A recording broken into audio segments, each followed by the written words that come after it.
Olá, veja os destaques de hoje do Assembleia em Foco, segunda edição. Os assuntos debatidos na sessão plenária desta quinta-feira. Sessão solene homenageia os 70 anos da FEComércio. Realizada a primeira reunião da CPI das apostas do futebol maranhense. E uma exposição reúne documentos históricos de monumentos de São Luís, em homenagem aos 411 anos da capital maranhense. O Assembleia em Foco, segunda edição, está começando.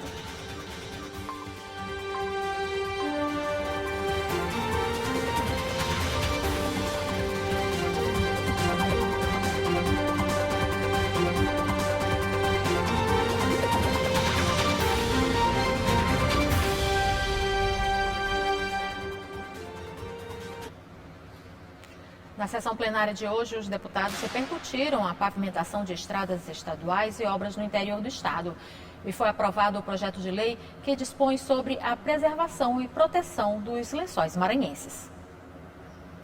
No pequeno expediente, o deputado Fernando Braide destacou solicitações feitas durante uma reunião com o secretário de Estado de Infraestrutura. Entre as obras, a pavimentação de uma estrada no povoado Flecheira, em Humberto de Campos, e na capital maranhense. Algumas obras que a Cinfra vem fazendo aqui em nossa cidade, como a ponte José Sarney, que está sendo feita uma reforma, sobre o acesso à Praça Dom Pedro II, que teve durante o período de chuva uma certa desbarreiramento, e a Cinfra está responsável pelo serviço, e também o serviço da requalificação da MA 203, que é a estrada que liga ao Araçagi, que passa muita gente, um trânsito frequente de todos os dias.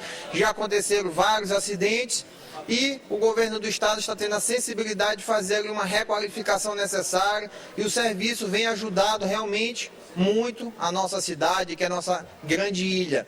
O deputado Wellington do Curso anunciou audiência pública para debater a nomeação de guardas municipais de São Luís. Nós temos a luta permanente em defesa da Guarda Municipal, dos agentes de trânsito de São Luís.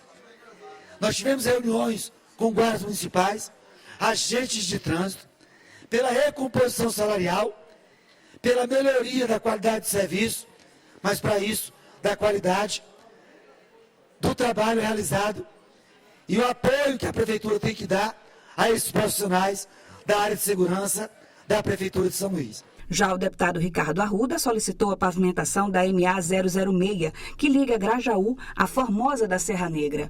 Um sonho antigo, já tem muito tempo que essa rodovia está aguardando esse serviço, já foram feitos alguns serviços de melhoria, é bom que se diga, mas a pavimentação definitiva ainda não foi executada.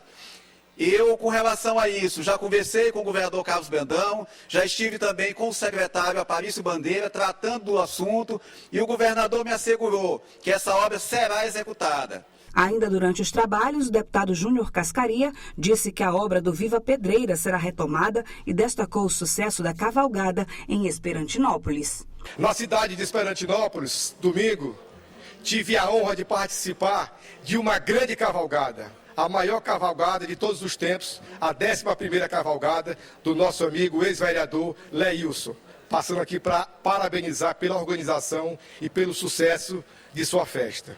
Na ordem do dia, destaque para a aprovação do projeto de lei de autoria da presidente deputada Iracema Vale, que dispõe sobre a preservação e proteção da região dos Lençóis Maranhenses, para conter o avanço e a abertura de novas lavouras destinadas ao cultivo de monoculturas. Nós temos produção de caju, de castanha, nós temos uma outra área muito importante, nós temos povos tradicionais lá dentro, né?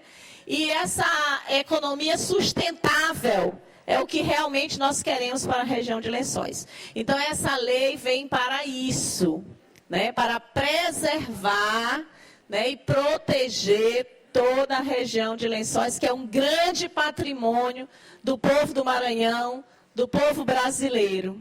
Também foi aprovada a proposta de emenda constitucional número 01/2023, de autoria da presidente Iracema Vale e do vice-presidente da ALEMA, deputado Rodrigo Lago, com o objetivo de aperfeiçoar o processo legislativo e adequar a Constituição do Estado à Constituição da República. Outro projeto de lei de autoria do deputado Florencio Neto, que dispõe sobre a criação do programa Cuidar de Todos no âmbito do SUS no Maranhão, foi deliberado na ordem do dia. E a exemplo da PEC 01, foi aprovado e seguiu para a sanção. É um projeto que ele é baseado num trabalho que está dando muito certo, vem dando muito certo já ao longo de alguns anos lá no Ceará. E desde outubro de 2022 iniciou as tratativas com equipes do Ceará para que a gente evoluísse até esse momento que nós nos encontramos aqui. Será utilizando um índice que é o IQS, que é um índice que vai medir a qualidade da saúde, e através desse índice haverá repasses de cotas de ICMS para os municípios do estado do Maranhão. É muito importante que os deputados atentem para que a gente estimule os nossos amigos prefeitos, os nossos prefeitos correligionários a fazerem a adesão desse programa tão logo ele seja lançado pelo governo do estado, porque é algo que vai fortalecer muito a nossa atenção primária de saúde. Após a sessão, o parlamento realizou uma solenidade em homenagem aos 70 anos da Federação de Comércios, Bens, Serviços e Turismo do Maranhão, a FEComércio. A cerimônia atendeu a uma solicitação do deputado Francisco Najib. A sessão solene na Assembleia Legislativa do Maranhão foi em homenagem aos 70 anos da Federação de Comércio de Bens, Serviços e Turismo do Maranhão, a FEComércio.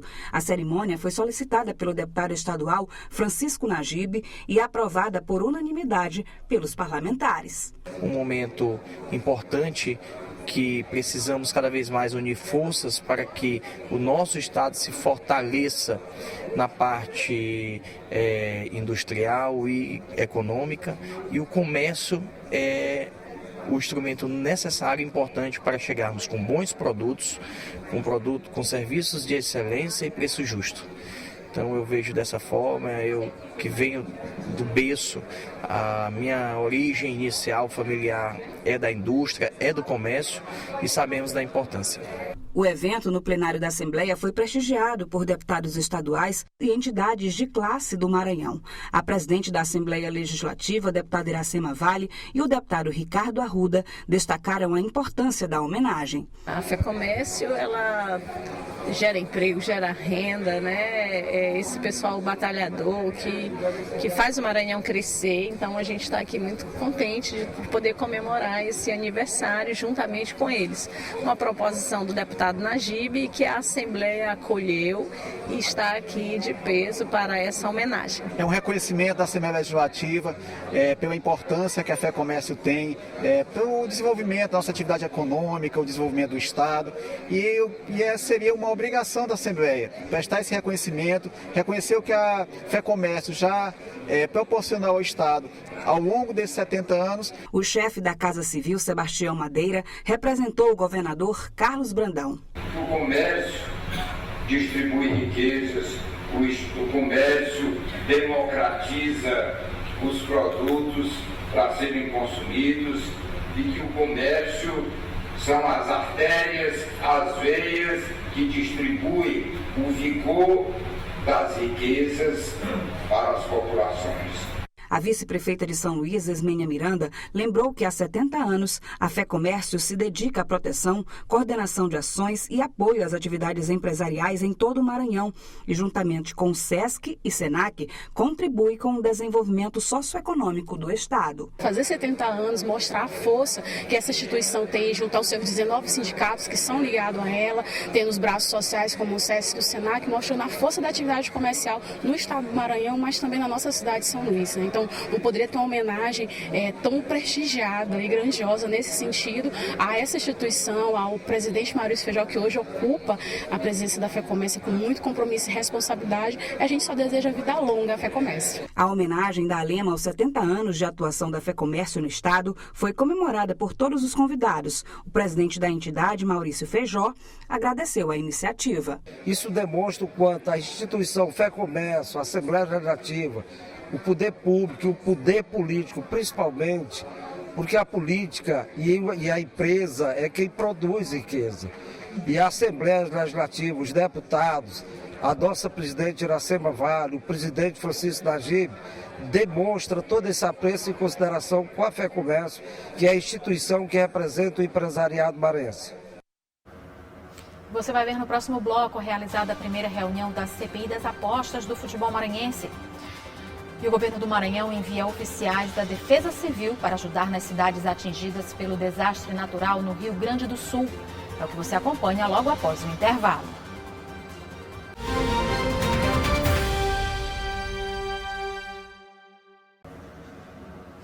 Deputados estaduais realizaram hoje a primeira reunião da Comissão Parlamentar de Inquérito, que vai tratar sobre as denúncias de um suposto esquema ilegal de apostas envolvendo partidas do futebol maranhense. A chamada CPI do futebol deve investigar as denúncias em conjunto a órgãos competentes em um prazo de 120 dias.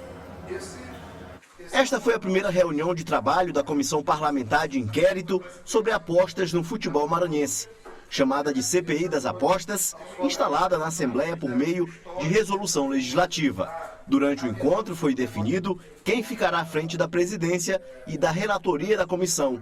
O deputado Osmar Filho será o presidente e o deputado Davi Brandão, o relator da CPI. O objetivo principal, de fato, é apurar, sugerir punição, caso haja, e principalmente preservar o futebol maranhense, para que a credibilidade fique em alta e o torcedor continue tendo aquela paixão pelo futebol maranhense. E afastar do futebol quem, porventura, esteja manipulando resultados com o objetivo de obter lucro. Com certeza nós vamos fazer todo o levantamento possível, colher as informações, buscar mais informações ainda do que nós já temos e, acima de tudo, conversar, debater entre nós aqui dessa organização, aqui na CPI, todos os membros presentes, e vamos estar fazendo esse levantamento, tendo em vista que o nosso objetivo final é dar esclarecimento em relação aos vários resultados, vários índices de fraude que tem, mas, acima de tudo, sempre prestando esclarecimento e a coisa com seriedade, que é a nossa principal função nessa CPI. A CPI das apostas foi instalada por indicação do deputado Dr. Iglesio, depois de ele receber denúncias de um suposto esquema ilegal de apostas online durante as partidas de futebol maranhense, com envolvimento de jogadores que estariam manipulando lances, favorecendo apostadores. O caso foi levado à tribuna da Assembleia. Hoje foi o marco de início dos trabalhos da CPI, foram decididos aí presidente, vice-presidente, relator. Na presidência ficou o deputado Osmar, vice-deputado Ricardo Rios e na relatoria o deputado Davi Brandão. Já foi apresentado, fiz uma sugestão de plano de trabalho que foi aprovado por unanimidade aqui entre os pares, e aí nós vamos iniciar na próxima terça-feira, 15 horas, as reuniões, já com alguns requerimentos para, de fato, os trabalhos engrenarem. A CPI deve fazer investigação em um prazo de 120 dias junto aos órgãos competentes, além de realizar oitivas com supostos envolvidos.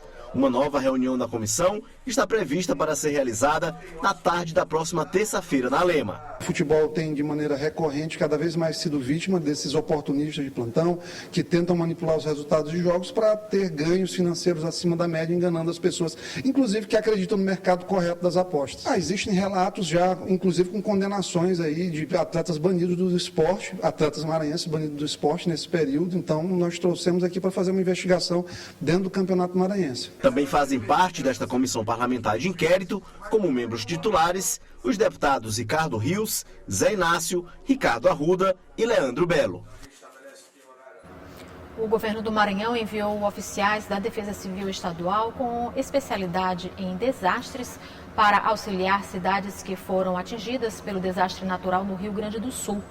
Informações oficiais apontam que mais de 40 pessoas continuam desaparecidas. O desastre natural ocorrido no Rio Grande do Sul, afetando várias cidades, por chuvas e enchentes causadas pela passagem do furacão extratropical dia 4 de setembro, mobilizou uma corrente humanitária de apoio às buscas de pessoas desaparecidas. O governo do Maranhão enviou 2 oficiais da Defesa Civil Estadual com especialidades em desastre. O Major Fernandes e o Major Rodrigues irão prestar assistência técnica com levantamento de danos e também com preenchimento de documentos que são necessários para que o Estado do Rio Grande do Sul receba do governo federal os recursos para então mitigar os efeitos desse desastre, na fase que agora se impõe, que é a fase de resposta e de reconstrução. O secretário de Segurança do Estado destacou a importância da cooperação técnica de solidariedade ao Rio Grande do Sul nesse momento difícil. O governador Carlos Brandão determinou ao Sistema de Segurança Pública que enviasse ajuda humanitária ao estado do Rio Grande do Sul, que sofre com o ciclone e fortes chuvas. Então, determinou que o nosso Corpo de Bombeiro fosse lá prestar assistência aos nossos irmãos do Rio Grande do Sul, e assim nós estamos fazendo. É um momento difícil para aquele estado, uma situação muito difícil, e o Corpo do Bombeiro do Maranhão, através de seus policiais, vão, nesse momento difícil, prestar essa ajuda que julgo de muita relevância para ajudar os nossos irmãos do Rio Grande do Sul. Os dois bombeiros, Major Fernandes e Major Rodrigues, também integraram em abril de 2019 o grupo de trabalho da Força Nacional na missão Moçambique. Segundo informações oficiais do governo estadual do Rio Grande do Sul, até o momento, 46 pessoas continuam desaparecidas e 41 mortes foram registradas. As principais atividades que nós vamos desenvolver agora, já no pós-desastre, é o levantamento de danos e prejuízos do que aconteceu lá no cenário, onde foi acometido pelo desastre, e também a captação de recursos através do preenchimento do plano de resposta, para que possamos fazer com que os municípios tenham acesso aos recursos oferecidos pelo governo federal. É uma colaboração de suma importância, principalmente para aqueles municípios que estão sendo afetados, justamente porque, nesse momento, são municípios que estão fragilizados em função desse desastre. Então, dentro de um sistema federativo, é de suma importância, né, a sensibilidade dos nossos gestores, principalmente do nosso governador, de disponibilizar uma equipe para ir colaborar, né, no levantamento de danos, de prejuízo, para poder acelerar esse processo, né, de chegada de ajuda humanitária naqueles municípios que mais estão precisando. E vamos saber agora a previsão do tempo para amanhã no Maranhão. Quem conta pra gente é a Ananda Fontinelli. Boa noite, Ananda. Boa noite, Eli. Boa noite para você que está em casa nos acompanhando. Vamos à previsão do tempo para amanhã, sexta-feira. Olha só, na capital, na sexta, quase chegando aí no fim de semana, deve ser de sol sem possibilidade de chuva. Os termômetros variam entre 25 e 35 graus. Já na cidade de Parnarama, as temperaturas podem chegar até os 39 graus na máxima e a mínima fica com 28. Então, o solzão deve prevalecer lá na região, Eli, nessa sexta-feira. Em Tufilândia, os moradores podem esperar um sol entre nuvens e até uma possibilidade aí de uma chuva por lá. Mas as temperaturas não estão baixas, Eli. A mínima é de 24 e a máxima pode chegar até 39 graus. É isso, amanhã a gente volta para falar do clima na capital e no interior do estado. Eu volto com você. Uma exposição organizada pelo Arquivo Público do Estado reúne documentos que contam a história da capital maranhense. Uma ótima oportunidade para conhecer a origem de monumentos que compõem o cenário da cidade.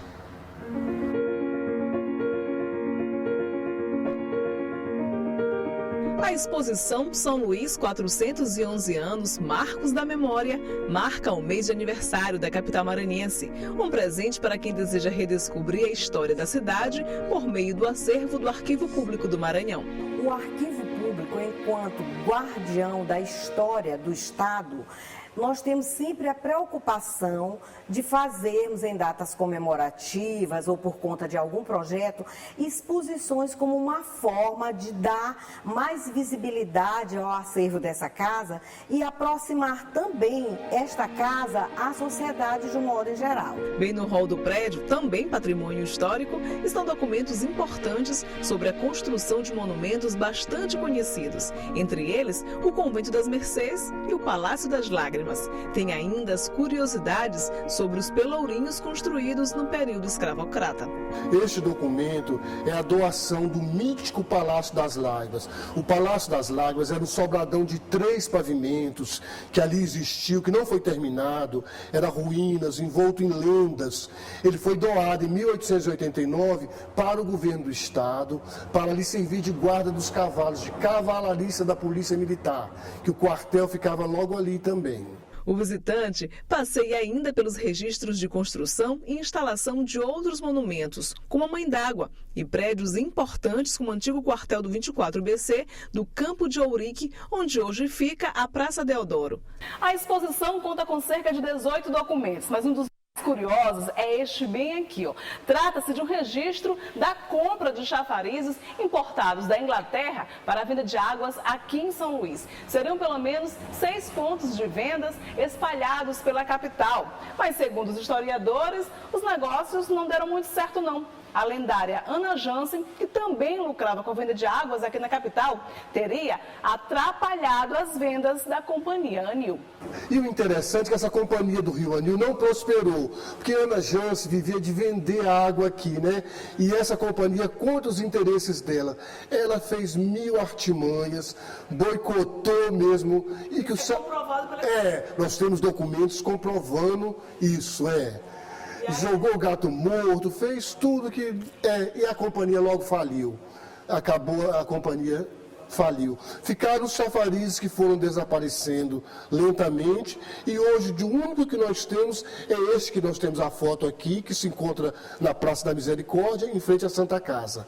E temos um outro chafariz no Museu Histórico, nos jardins do Museu Histórico. A exposição São Luís 411 anos, Marcos da Memória, fica em cartaz até o fim de setembro. O Arquivo Público do Maranhão funciona de segunda a sexta, das 8 da manhã às 5 da tarde, na Rua de Nazaré, no Centro Histórico da capital. Aqui estão guardados documentos desde o século XVII. Tesouros da memória da cidade, fundada em 1612, à disposição de todos. Eu aproveito a oportunidade para convidar toda a sociedade, em geral, inclusive os turistas que passam aqui pela nossa região, eles costumam entrar ao arquivo para conhecer, porque é gratuita a entrada. E nós estamos aqui para receber a todos que tiverem interesse, das 8 às 17 horas, Estamos sempre dispostos a fazer o acompanhamento de quem vier visitar o APE.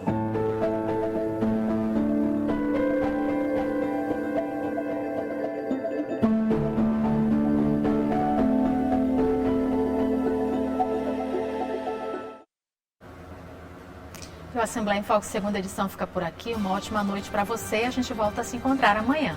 Até lá!